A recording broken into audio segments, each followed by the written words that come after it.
God chooses the foolish things of the world to shame the wise. You know, a few weeks ago I talked about that Pentecostal preacher that was instrumental in my conversion, a 10th grade education. That foolish, silly little guy. I hope I didn't depreciate him, because that foolish little guy that punctuated each sentence with "in Jesus' name" and spoke in bad English and preached a horrible sermon, that was the guy that God used to get to me. That foolish little guy. And it seems like that's how God works. He shows up. She shows up in the foolish places, in the foolish faces, in the absurd, the obscene, the cracked, the broken, the vulnerable places, the weak faces of life, where we least expect it. Sometimes in these gospel birds, maybe a drunken priest, or maybe even a crucified Messiah, or maybe even, sometimes, on rare occasion, a sermon. And I think about preaching, all the words I've used over all these years, and I understand what an exercise in futility it is. It's ridiculous. It doesn't make sense. To try to conceptualize this ineffable mystery, this reality in human language, even the most eloquent language, is such a farce. It's so ridiculous. And yet, on certain occasions, at certain times, something special happens, and God breaks through. And I cherish those moments in the life of this church. Speaking of sermons, I'll give you another illustration of God manifesting in the foolishness. Every seminarian that I know of, and Dan, I think you would agree with this, before they graduate, they have to give a senior sermon. Even for those who don't intend to be preachers. And I remember hearing the story of a young man about ready to give his senior sermon.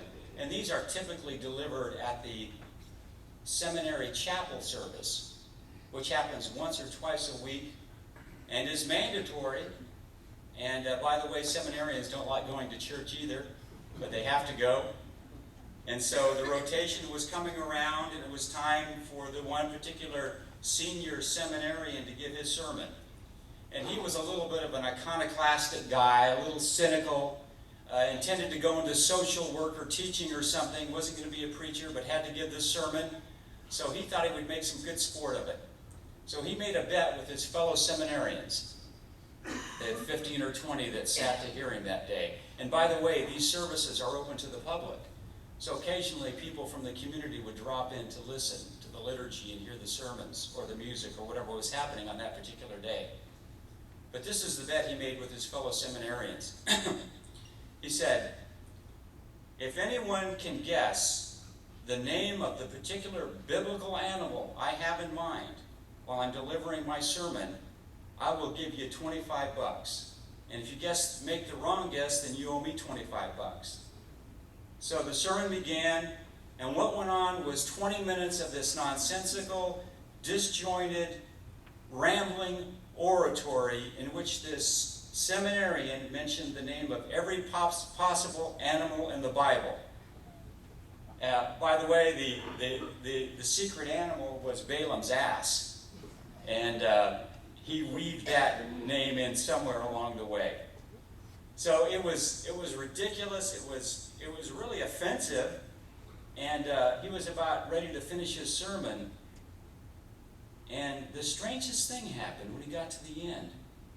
There was a little lady sitting in the back that had wandered in from the community. And without an altar call or an invitation, at the close of the service, she walked up to the front, and she bowed down at the altar, and she began to weep and cry. And some of the people there gathered around her and prayed with her and counseled with her. And she said, I don't know what it was, but something in this moment moved me. And she had some very, very deep needs. She was a very broken person, but she said, something moved me in this service. And I'm so glad I came today, because I really felt like God has touched my life. And this young man that had delivered the sermon at that moment, he finally got it. He understood something about God's wisdom and God's power and God's truth. Well, you know, I'm not a fool, and I don't want to be nobody's fool. Nobody at all. You know, I can remember a blues song that was sung by a black gospel singer one time. You can go to college, you can go to school, but if you ain't got religion, you're just an educated fool. I like blues, by the way. And I tell you what, there are a lot of educated fools in this world. There are a lot of people who have a lot of information and a lot of knowledge, but that are very short on wisdom. Well, you're nobody's fool out there today. You're intelligent people. You're educated people. You graduated from Harvard and Yale and Vassar and MIT. You're nobody's fool. But maybe this morning, you might choose to be God's fool.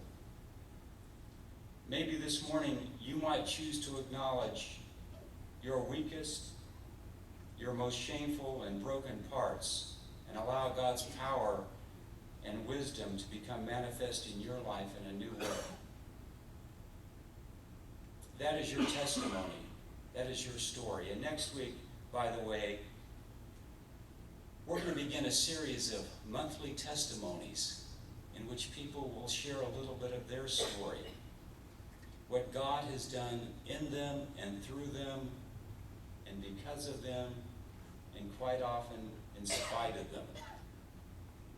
Because God's power is perfected in our weakness.